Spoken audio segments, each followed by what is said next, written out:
Recording in progress. 금요 집회에 오신 여러분들을 주님의 이름으로 환영합니다. 함께 기도하고 금요 집회 시작하겠습니다. 사랑과 은혜 하나님, 또 저희의 삶을 늘 지켜주시며 은혜를 주셔서 감사합니다. 주님의 은혜의 덕분에 일주일의 삶을 잘 마감할 수 있었습니다. 이 금요일 저녁 하나님 앞에 나와서 예배하는 우리 영혼들을 축복하여 주시고, 이 시간 찬양을 통하여, 기도를 통하여, 말씀을 통하여 당신의 은혜를 만나는 경험하는 귀한 시간 인도하여 주옵소서. 감사합니다. 예수님의 이름으로 기도드렸습니다. 아멘. 우리 함께 찬양하겠습니다.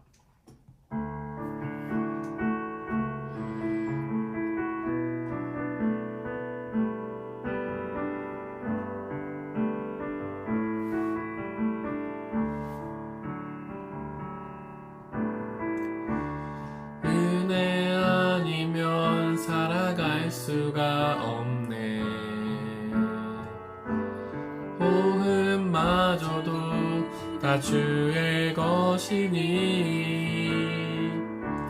세상 평안과 위로 내게 없어도 예수, 오직 예수뿐이네.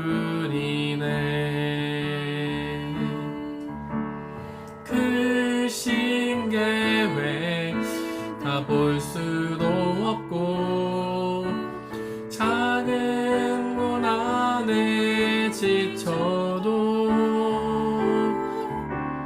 주께 묶인 나의 모든 삶 버티고 견디게 하시네. 은혜 아니면 살아갈 수가 없네. 나의 모든 것 다 주께 맡기니, 참된 평안과 위로 내게 주신 주 예수, 오직 예수뿐이네. 은혜 아니면 살아갈 수가 없네. 은혜 아니면 살아갈 수가 없네. 호흡마저도 다 주의 것이니, 세상 평안과 위로 내게 없어도 예수, 오직 예수뿐이네. 크신 계획 다 볼 수도 없고, 작은 문 안에 지쳐도 주께 묶인 나의 모든 삶 버티고 견디게 하시네. 은혜 아니면 살아갈 수가 없네. 나의 모든 것 다 주께 맡기니, 참된 평안과 위로 내게 주신 주 예수, 오직 예수뿐이네.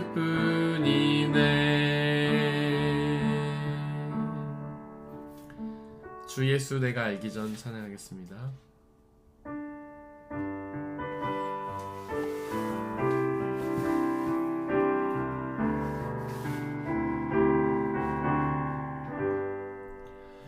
주 예수 내가 알기 전 날 먼저 사랑했네.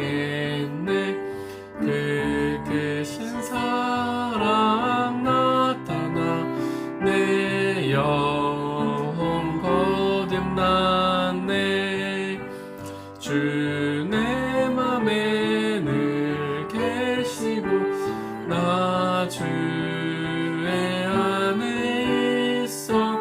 저 포도 비유가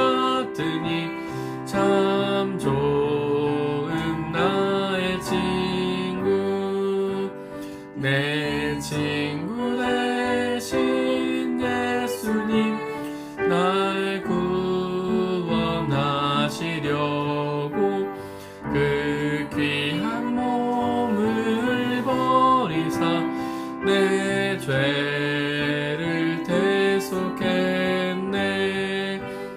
나 주님을 늘 믿으며 그 손을 의지하고 내 몸과 마음을 바쳐서 끝까지 충성하리. 내 진실하신 친구여 그 은혜 내려주사 날 항상 보호하시고 내 방패 되옵소서. 그 풍성한 참 사랑을 네 능히 끊을 소냐. 날 구원하신 예수는 참 좋은 나의 친구.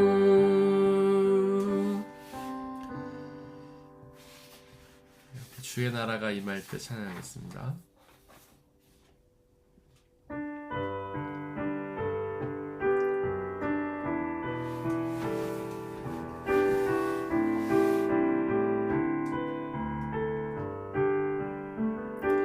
주의 나라가 임할 때 하나님 임재하실 때 예배가 회복되며 기적은 일어나네. 전능하신 주 영원하신 능력의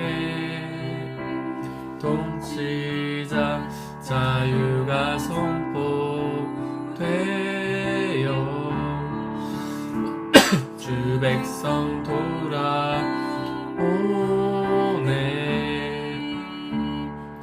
하나님 나라 임하소서. 영광과 존귀 능력과 위엄 놀라운 사랑의 기적의 하나님 지금 이곳에 오소서. 하나님 나라 임하소서. 영광과 존귀 놀라운 사랑의 기적의 하나님 지금 이곳에 오소서. 주의 나라가 임할 때 주의 나라가 임할 때 하나님 임재하실 때 예배가 선포되며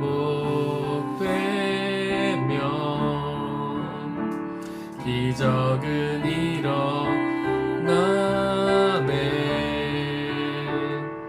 전능하신 주 영원하신 능력의 통치자 자유가 선포되며 주 백성 돌아오네. 하나님 나라 임하소서. 영광과 존귀 능력과 위엄 놀라운 사랑의 기적의 하나님 지금 이곳에 오소서. 임하소서.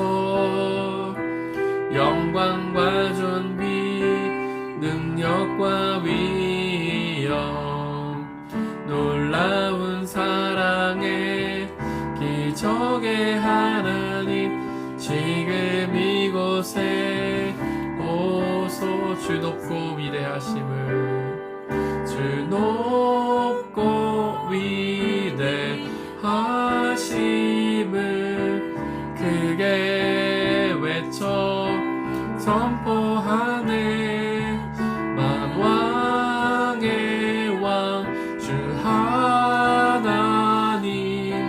지금 오소서. 주 높고 위대하심을 주 높고 위대하심을 크게 외쳐 선포하네. 만왕의 왕 주 하나님 지금 오소서. 하나님 나라 임하소서. 하나님 나라 임하소서.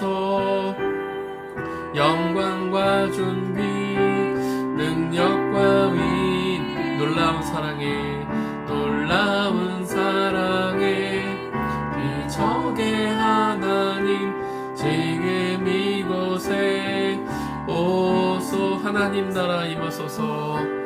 하나님 나라 임하소서. 영광과 존귀 능력과 위엄 놀라운 사랑의 기적의 하나님 지금 이곳에 오소서. 이제 이번 돌아오는 주일부터 교회력의 첫 번째 주일인 대림절입니다. 대림절은 예수님의 임재를 기다리는 절기입니다. 예수님의 첫 번째 임재, 성탄의 사건과 예수님의 두 번째 임재, 다시 오실 재림의 사건을 기다리는 절기입니다. 다시 오실 예수님은 다시 오셔서 우리를 구원하셔서 하나님 나라로 이끄실 것입니다.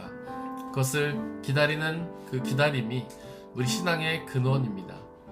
우리가 늘 다시 오실 예수님을 기다리고 그날에 이루어질 하나님 나라와 영원한 생명을 기다리게 해달라고 성령 하나님 우리와 함께 계셔주시며 그렇게 하나님 나라와 예수님의 재림, 영원한 생명을 기다리는 우리의 신앙이 되게 해달라고 이 시간 함께 기도하겠습니다. 우리 주 예수 그리스도께서는 십자가에서 우리를 위해 죽으셨다 부활하셔서 하나님 나라로 올라가셨습니다. 그리고 이 역사의 마지막 날에 다시 오셔서 우리를 구원하셔서 하나님 나라로 이끄셔서 영원한 생명을 누리게 하실 것입니다. 하나님 그 예수 그리스도를 기다리는 신앙, 하나님 나라와 영원한 생명을 기다리는 그 믿음을 저희가 갖게 하여 주옵소서. 이 세상의 가치에 몰두하면서 세상의 가치만을 누리기 원하면서 그 가치만을 달라고 하나님께 기도하는 그런 기복적 신앙이 아니라 다시 오실 예수님을 기다리며 그날에 이루어질 하나님 나라와 영원한 생명을 기다리는 하나님 그런 기다림의 신앙을 갖는 우리 신앙인들이 되게 하여 주옵소서. 우리에게 가까이 오고 있는 하나님 나라, 우리에게 다가오고 있는 영원한 생명을 소망하며 그 나라를 들어가기 위해 그 생명을 누리기 위해 합당한 우리의 믿음을 준비하는 열처녀, 지혜 여러분 처녀들과 같은 그런 믿음을 가질 수 있게 아버지 역사하여 주시옵소서. 성령 하나님 지혜를 주시고 소망을 주시고 기다림을 주시고 날마다 하나님을 기다리며 예수 그리스도를 기다리는 기다림의 신앙을 가지게 역사하여 주시옵소서.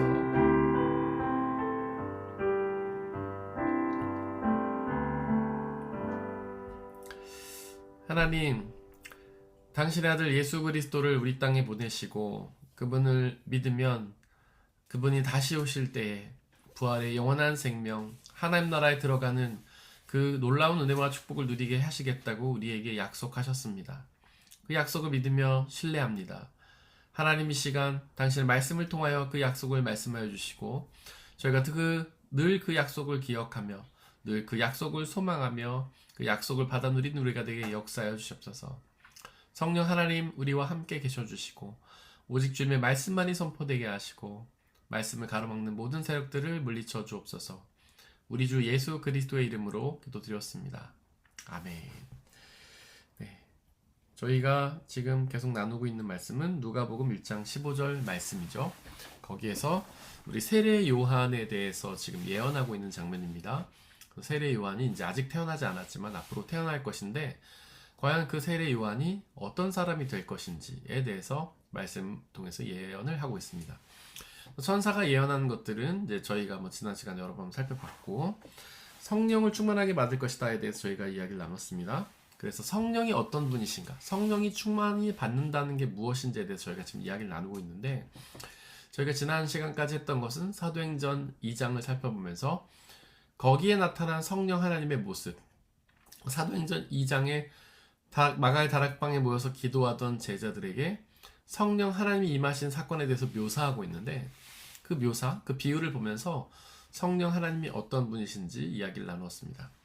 오늘은 그 성경 본문에 보면 또 다른 부분에서 성령 하나님의 모습을 또 비유하고 있는데 그걸 살펴보면서 우리 성령님의 모습을 한번 다시 살펴보려고 합니다.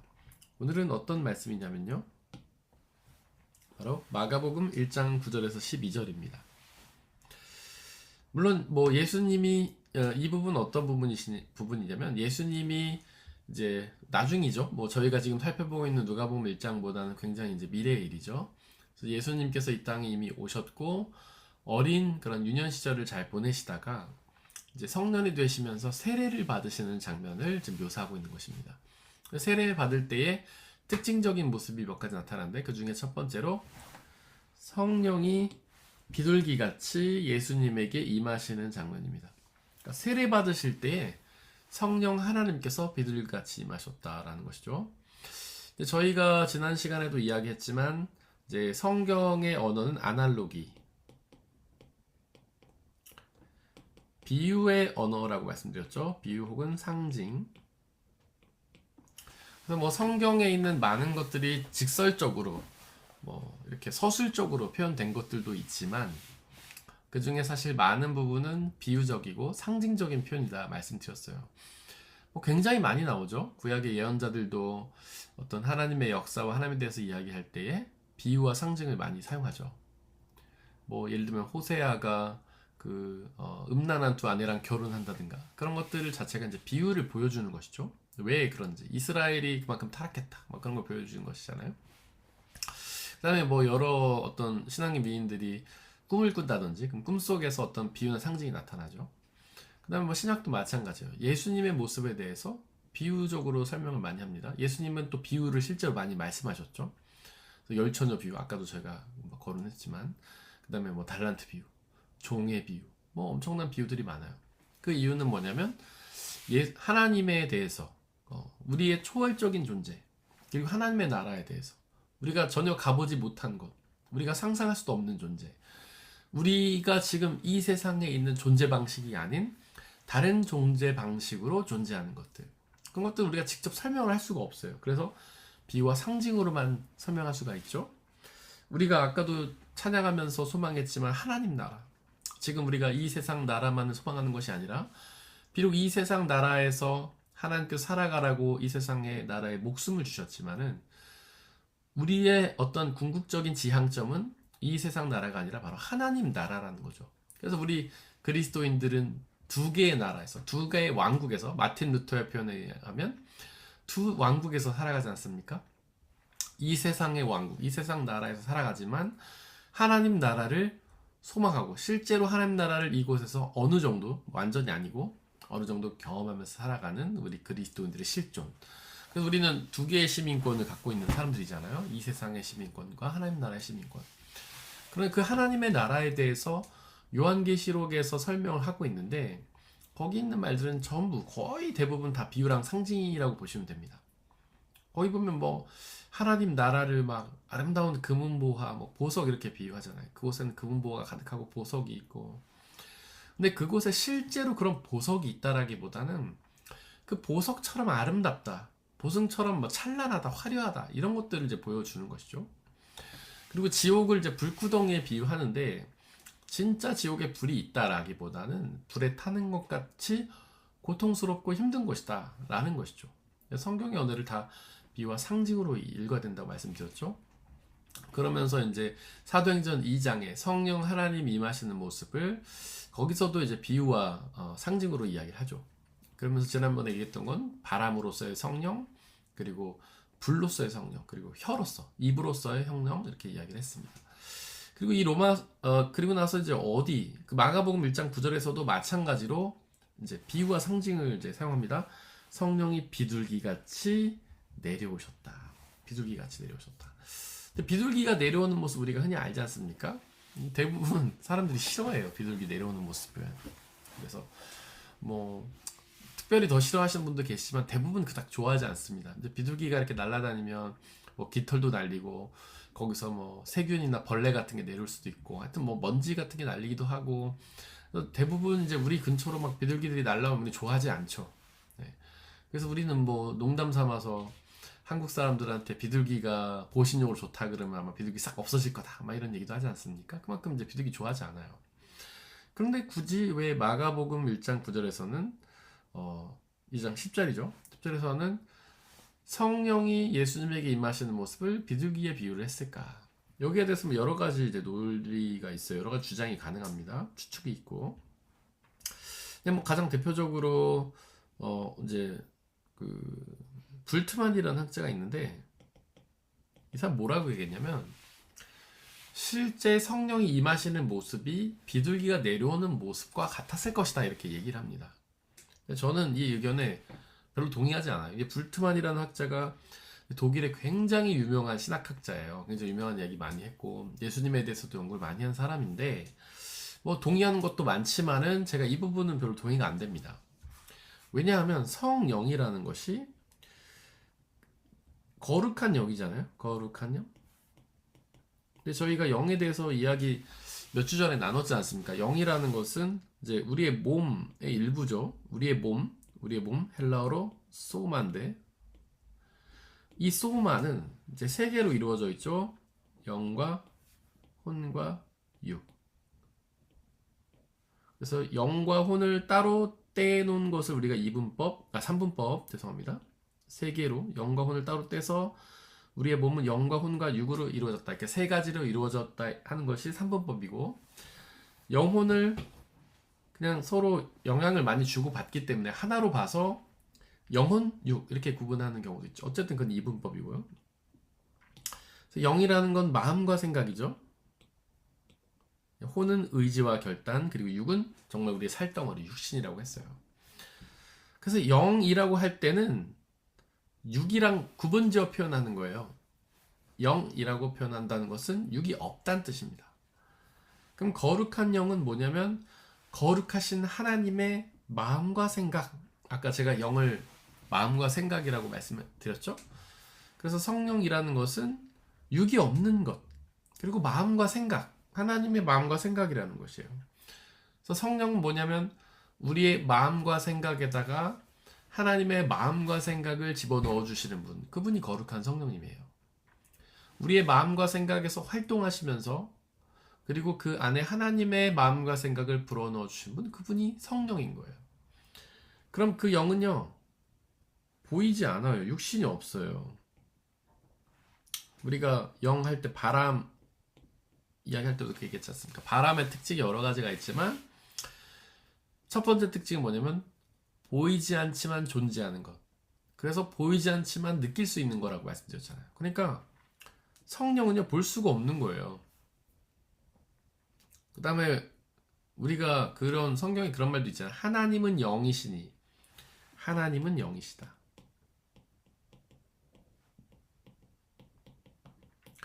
이게 무슨 뜻이냐면 하나님은 육이 없으시다.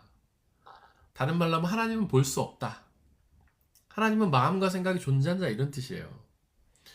그러면 뭐 여기서 질문이 가능하죠.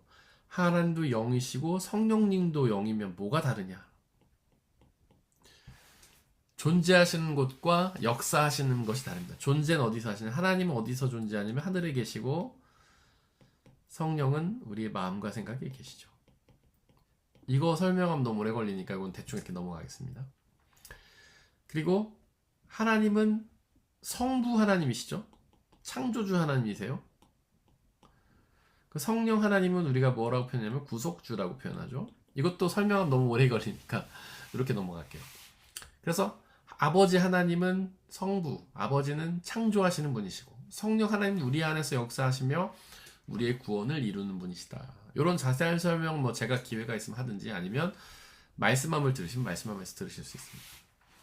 그래서 하나님도 영이시고 성령도 영이신데 뭐가 다르냐? 존재하는 곳이 다르다. 하나님은 하늘에, 성자 예수님은 성령 하나님 우리 마음과 생각에. 그 다음에 하나님은 창조주시고 성령님은 구속주시다. 이게 달라요. 어쨌거나 영이라는 것은 이 맥락에서 보면 보이지 않으시는 분이에요. 몸이 없어요. 육이 없어요. 보이지 않으시는 분이에요. 육이 없으시니까. 그래서 바람처럼 볼 수는 없지만 느낄 수만 있는 존재죠. 그래서 불트만이 얘기하는 것처럼 성령님이 내려오시는 모습을 비유했다. 이거는 별로 동의할 수가 없습니다. 저는요. 뭐 동의하는 신학자들도 있겠지만 저는 동의할 수가 없어요. 그 다음에 이 비둘기같이 임했다는 건 뭐냐? 제가 아까도 말씀드렸지만 성경은 상징의 언어고 비유의 언어, 아날로기의 그런 언어라고 말씀드렸죠. 이 비둘기도 이제 비유라는 거죠. 상징이라는 거죠. 근데 성경 속에서 비둘기가 이 본문 말고 또 나옵니다. 어디에 나오면 창세기에 기록된 노아 사건에서 나옵니다. 노아의 방주죠. 거기서 비둘기가 어떤 역할을 합니까? 이제 엄청나게 40일 동안 비가 와서 온 세상이 잠겼는데 그 물이 빠지기 시작하죠. 그러면서 노아가 이제 비둘기를 내보내가지고 물이 빠졌는지 확인하잖아요. 그때 그 비둘기가 나뭇가지 하나를 물고 들어오면서 물이 빠지고 이제 나무가 자라기 시작하는구나, 그런 건 노아가 알았잖아요. 그래서 이때 비둘기는 무슨 상징이냐면 구원의 상징이에요. 구원. 하나님께서 물을 통해서 인류를 이제 완전 다 죽이셨는데 그들에게 구원을 베푸시는 사람. 모든 방주를 통해서 그들을 살리시고 모든 물들을 말리심으로써 그들을 살려주시는 구원의 사건. 그래서 이 노아 사건에서 비둘기는 첫 번째로 구원을 상징합니다. 그리고 이 구원은요, 평화를 또 상징해요. 우리가 비둘기하면 평화의 상징이라고 많이 얘기하는데 구원은요, 평화와 같은 뜻이에요. 성경에서는. 네. 성경에서는 구원과 평화 같은 뜻이에요. 우리가 알고 있는 평화는 어떤 평화죠? 이게 전쟁이 없는 평화잖아요. 싸우지 않는 평화. 이거를 라틴어로 뭐라고 하냐면 팍스라고 해요. 팍스. 이거는 사람이 이루는 평화예요. 전쟁이 없는 평화죠. 이 평화의 특징은 뭐냐면요, 제한적이라는 거예요. 그리고 유한하다는 거죠. 이 평화는 언젠가 반드시 깨지게 돼 있어요. 사람들이 만든 평화는 그렇다는 거예요. 팍스 로마나라는 말이 있습니다. 팍스 로마나. 뭐냐면 로마의 평화라는 거죠. 그래서 이제 제가 요즘 로마인 이야기, 자꾸 말이 헛나오네요. 로마인 이야기라는 책을 읽고 있는데 로마인들이 제일 중요하게 생각했던 가치 중에 하나는 평화예요. 평화. 그래서 그들은요, 로마가 다스리면은 평화로워지기 때문에 자기들이 나라를 이제 정복해야 된다, 이런 논리를 갖고 있었어요. 그래서 이들에게 있어서 평화를 유지하기 위해서는 전쟁이 이제 필요한 거죠. 그래서 자기네가 전쟁을 해서 자기 주변 사람들을 다 정복시켜가지고 적들을 없애버려야 하지만 평화한다고 생각을 한 거예요. 이게 로마의 평화. 그래서 이제 어쨌든 이제 우리가 잘 알지만 로마는 다른 나라를 많이 점령해서 식민지로 삼았죠. 이스라엘도 그 중에 하나잖아요. 근데 이들이 이제 식민지를 삼으면서 그 민족을 완전 말살시킨 게 아니에요. 그 나라 왕도 보존하고 그들이 원하면 시민으로 쉽게 받아들였어요. 네. 우리 이거 뭐 성경에서 보면 뭐 사도 바울은 나면서부터 시민권을 가졌지만 누구 돈 주고 산 사람도 있고 비교적 쉽게 시민권 얻을 수가 있었어요. 그렇게 이제 평화를 이룬 거죠. 싸우지 말자. 야, 내가 너네 지배할 테니까 너네 내 지배를 받아. 그러면 이제 평화로워.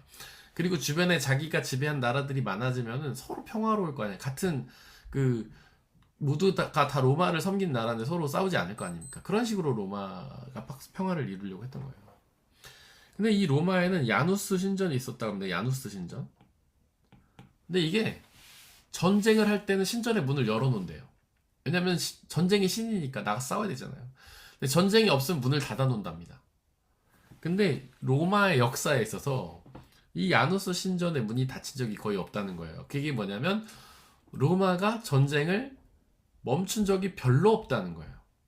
거기 보면 뭐 400 몇십 년 만에 잠깐 닫혔다가 다시 열렸다가 그런 얘기 나와요. 제가 지금 읽고 있는 부분에서 로마란 나라가 역사가 굉장히 길더라고요. 이렇게 보니까 우리는 성경 시대 뭐 생각하고 그 뒤로 1000년 존재하고 뭐 AD 한 1000년까지 존재한 걸로 알고 있잖아요. 동로마, 서로마가 1000년 정도 이제 저기 붕괴되고.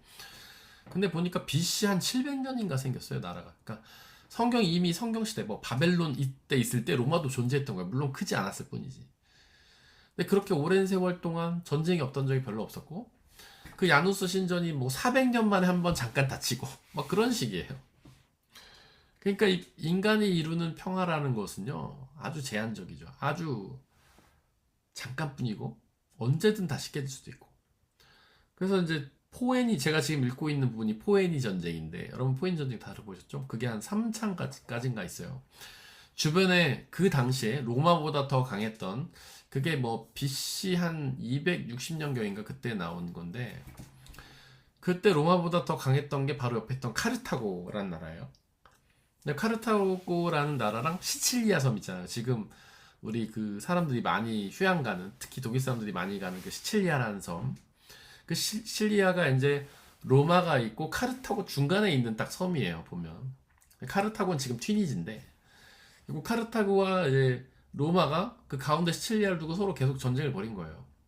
로마가 힘을 얻기 전에는 거의 이 카르타고가 시칠리아 섬을 반 이상 점령하고 있었어요. 근데 로마가 이제 그걸 뺏은 거죠. 그래가지고 처음에 이제 한번 지고 그 다음에 포에니 전쟁 두 번째 다시 또 우리 옛날에 그걸 뺏어야 된다 카르타고가 그래 또 이제 침략해서 싸우다 또 지고 세 번째는 그 유명한 한니발 장군이 그 카르타고 전쟁에서 로마를 거의 이길 뻔하다가 이제 막판에 이제 뒤집어지는 그런 이제 사건까지 가는 것이죠. 그렇게 계속해서 전쟁이 이제 일어나는 거예요. 인간의 평화라는 그런 거예요. 근데 성경에서 말하는 평화는요 팍스가 아닙니다. 이제 헬라어로 에이레네 그리고 히브리어 뭘까요? 히브리어는 여러분들 다 아는 말인데 샬롬이죠. 샬롬. 이 에이레네와 샬롬 헬라어로는 에이레네 히브리어로는 샬롬 이게 이제 평화라는 뜻인데 이거는 무슨 평화냐면 팍스와 다른 거예요. 팍스는 아까 사람이 만든 평화라고 했죠. 근데 이 평화는 전능하신 창조주 하나님이 이루시는 평화. 그래서 이스라엘 사람들이 샬롬 샬롬 하는 이유는 하나님이 이루시는 평화죠.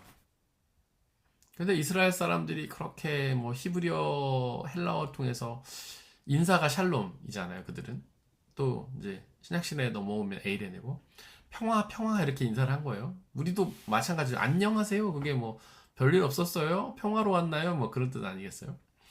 그렇게 우리는 인사를 평화로 주고받지만 이스라엘 역사를 보면 거기도 마찬가지로 평화로웠던 적이 별로 없죠. 그들이 이제 나라를 갖고 있었던 게 뭐 별로 안 되잖아요. 계속해서 누군가 지배받지 않았습니까? 바벨론에 지배받고 페르시아에 지배를 받고 뭐 시리아, 아시리아에 지배받고 로마에 지배받고 최근에 와서 한 1900년도에 들어서서 자기네가 나라를 되찾잖아요. 뭐 되찾았다기보다는 팔레스타인 땅을 뺏은 거죠. 뭐 자기네가 이제 돈도 많아지고 국력도 많아지고 지금도 아직도 이제 전쟁을 벌이고 있죠. 그 평화. 그래서 사람의 평화와 인간의 평화, 팍스와 샬롬, 에이레는 그것을 얻는 방법이 달라요. 팍스는 전쟁을 통해서, 무력을 통해서 얻는 평화라고 했죠. 근데 하나님의 평화는 뭘 통해서 얻냐면 바로 예수 그리스도를 통해서 얻는 것이죠. 예수 그리스도께서 평화를 이루셨어요. 그래서 누가복음 2장에서 예수님이 태어나실 때에 천사들이 그 광야가 아니라 초원에서 노래를 하면서 뭐라고 하냐면 하늘에는 영광이요 땅에서는 평화로다 이 얘기하잖아요. 예수 그리스도가 이 땅에 오신 게 평화라는 거예요. 그다음 성경의 여러 부분에서 예수님을 평화의 왕이라고 고백하죠. 예수님이 평화를 이루셨기 때문에 그래요. 예수님이 어떻게 평화를 이루셨는가? 예수님이 어떻게 평화를 이루셨는지 알려면 그 평화가 어떻게 깨졌는지부터 알아야죠. 어떻게 깨졌습니까? 바로 인간의 죄 때문에 깨졌죠. 죄. 성경이 말하는 죄는요, 첫째로 불신앙이죠. 두 번째로 우상숭배, 세 번째로 교만, 네 번째로 태만. 다른 말로 하면 불성실, 불순종. 그러니까 성경이 말하는 죄는 하나님을 믿지 않는 거예요. 첫 번째로 불신앙. 두 번째 우상숭배, 하나님이 아닌 다른 존재를 믿는 거예요. 세 번째 교만, 다른 존재 중에서 나 자신을 믿는 게 죄예요. 네 번째 불성실 혹은 태만, 하나님의 명성에 불순종하죠. 당연히 믿지 않는 사람은 불순종하죠. 이게 죄예요. 이로 인해 평화가 깨졌어요. 두 가지 평화가 깨졌어요. 먼저 첫 번째로 하나님과의 평화, 두 번째로는 사람과의 평화가 깨졌습니다. 그래서 창세기에 아담이 죄를 짓고 가장 먼저 있는 일이 뭐냐면 에덴 동산에서 쫓겨나죠. 왜냐하면 하나님과 평화가 깨졌기 때문에 같이 살 수가 없게 된 거예요. 그래서 하나님 나라에서 쫓겨났다기보다는 싸웠으니까 집 나간 거나 마찬가지예요. 사실 가출이에요. 하나님이 우리를 쫓아냈다기보다는 가출한 거예요. 그 탕자의 비유에서 탕자가 집을 나간 것과 똑같아요. 우리가 집을 나간 거예요. 하나님과 평화에 깨졌을 때 같이 못 사는 거죠. 우리가 관계가 깨지면 제일 먼저 하는 게 같은 장소에서 떠나잖아요. 친구랑 싸우면 집에 가버리잖아요. 아내랑 싸우면 집 나가죠. 각방 쓰죠. 애들이 부모님과 사이가 나쁘면 가출하고 집을 먼저 떠나요. 그래서 사람이 죄를 져서 하나님과 사람 사이 평화가 깨지니까 집을 나간 거예요. 그리고 사람 사이 평화가 깨져요. 아담과 하와가 그 죄를 짓고 나서 서로 먼저 책임을 전가시키면서 다투지 않습니까? 사람의 평화가 깨져요.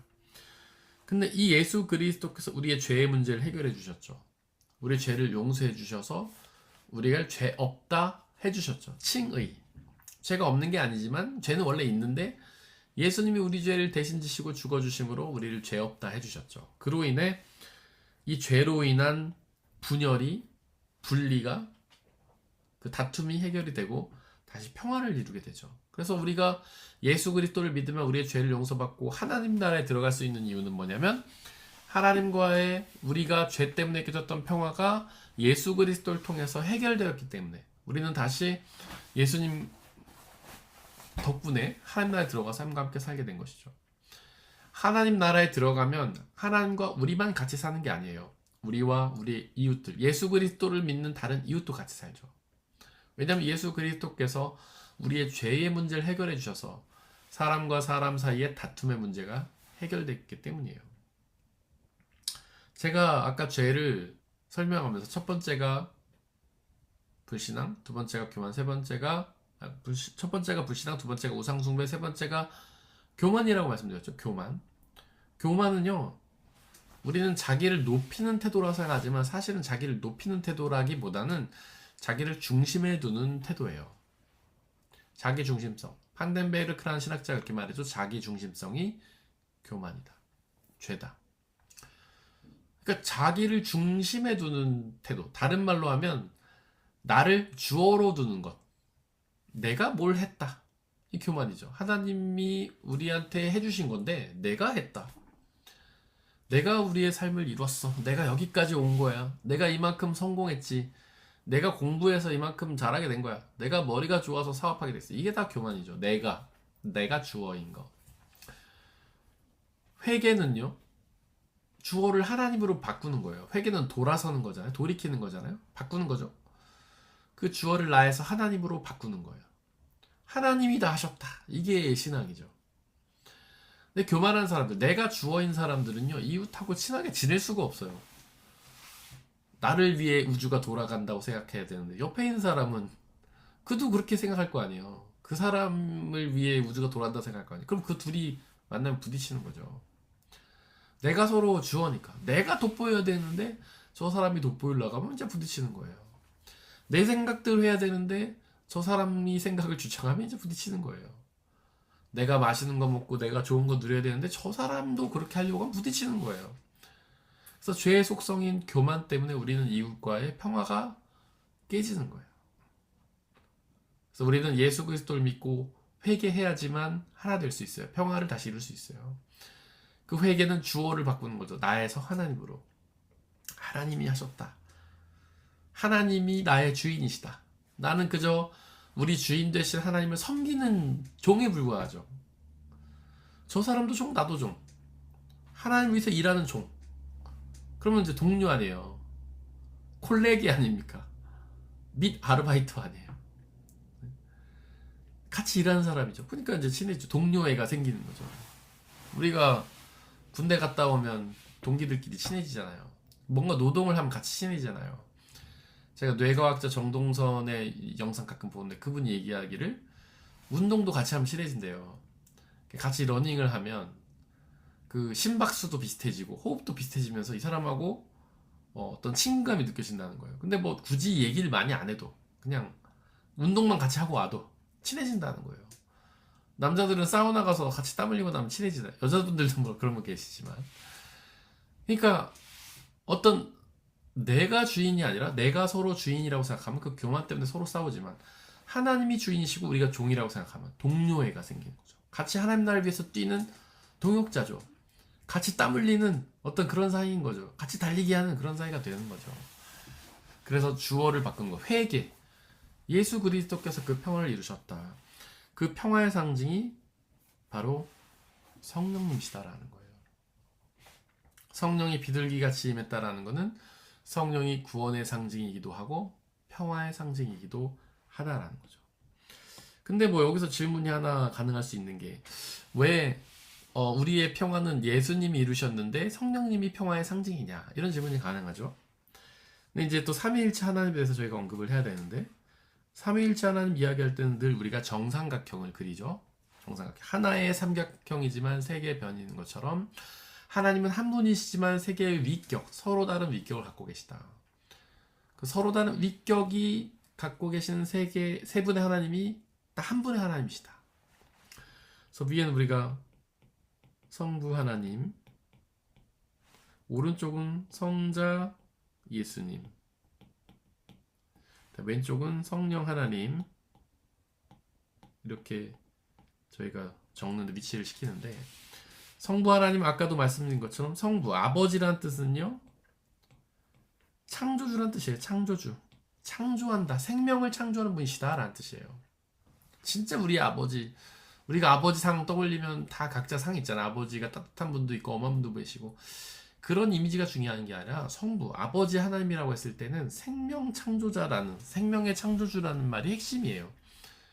아버지 혹은 어머니는 우리에게 생명 주신 분이잖아요. 성자 예수님 우리가 뭐라고 하냐면 화해주라고 합니다. 아까 말씀드렸죠. 화해.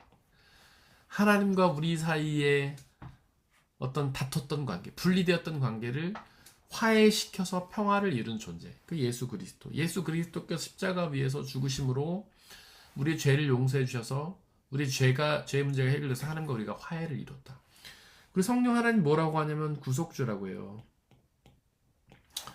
그 예수님이 십자가 위에서 이루신 그 화해를 우리 마음과 생각, 우리 안에서 역사하시면서 이루어 가시는 분이 성령 하나님이시기 때문에 그렇습니다. 이 세 분의 하나님은 우리의 구원을 위해서 역사하세요. 우리 구원. 성부 하나님은 우리의 구원을 창조하신 분이에요. 계획하신 분이에요.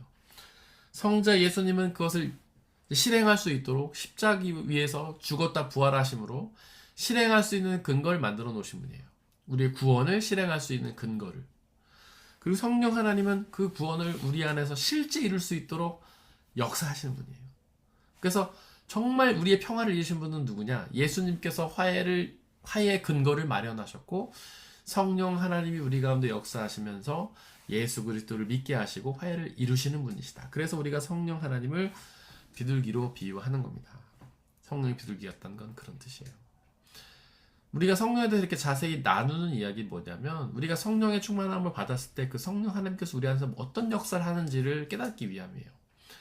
전에 우리가 알던 성령은 그저 방언 주시는 분, 예언 주시는 분, 은사 주시는 분으로만 이해를 했죠. 근데 성령님은 이렇게 대단한 분이에요.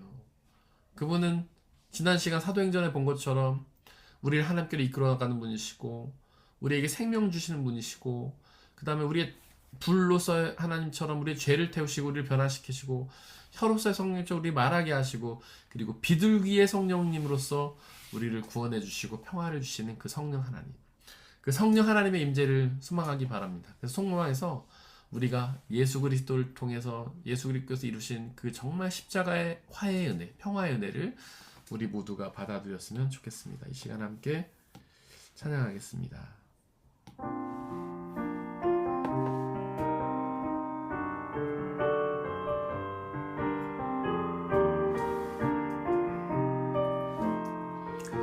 허무한 시절 지날 때, 허무한 시절 지날 때, 깊은 한숨 내쉴 때, 그런 풍경 보시며 안식하는 분이네. 그와 같이 너희를 버려두지 않으리. 내가 너희와 영원히 함께하리라. 성령이 오셨네. 성령이 오셨네. 성령이 오셨네. 내 주에 보내신 성령이 오셨네. 우리 인생 가운데 친히 찾아오셔서 그 나라 꿈꾸게 하시네. 억눌린 자 갇힌 자,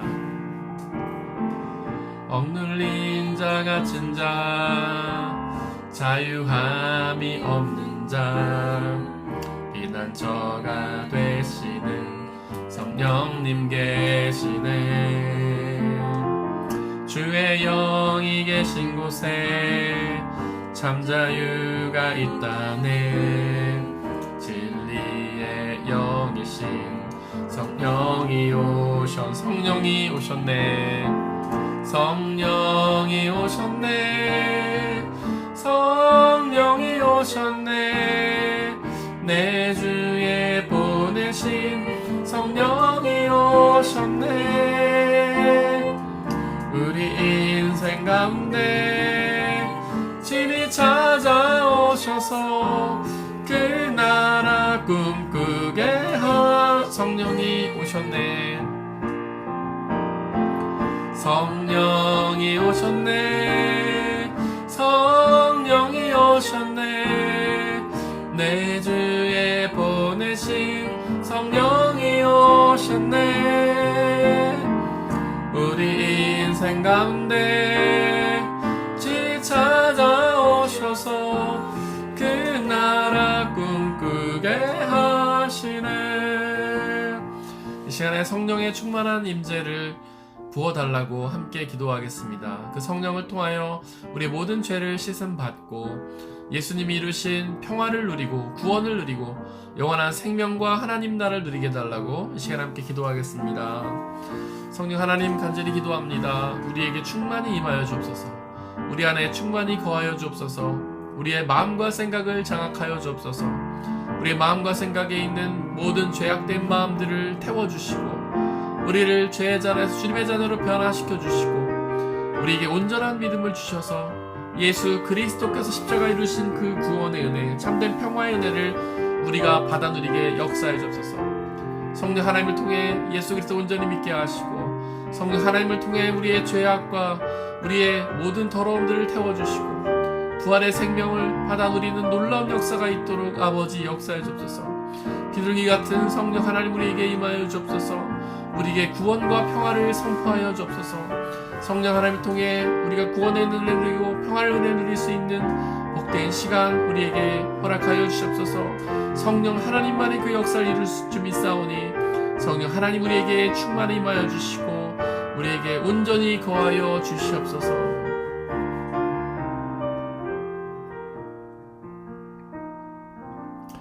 성령 하나님, 간절히 기도하오니 우리에게 충만히 임하여 주옵소서. 우리의 마음과 생각에 충만히 거하여 주시고 우리의 모든 죄악된 마음들을 태워 주옵소서. 우리의 불신앙, 우리의 우상숭배, 우리의 교만함과 태만함을 태워주시고 우리가 온전히 예수 그리스도를 믿고 의지하여서 그분이 주시는 구원과 평화와 자유와 기쁨을 누리게 은혜 내려 주옵소서. 이제 주말을 맞이합니다. 참 쉬면서 주님의 구원과 은혜와 평화를 기억하고 소망하는 복된 주말 되게 은혜 내려 주옵소서. 이 모든 말씀 우리 주 예수 그리스도의 이름으로 기도드렸습니다. 아멘.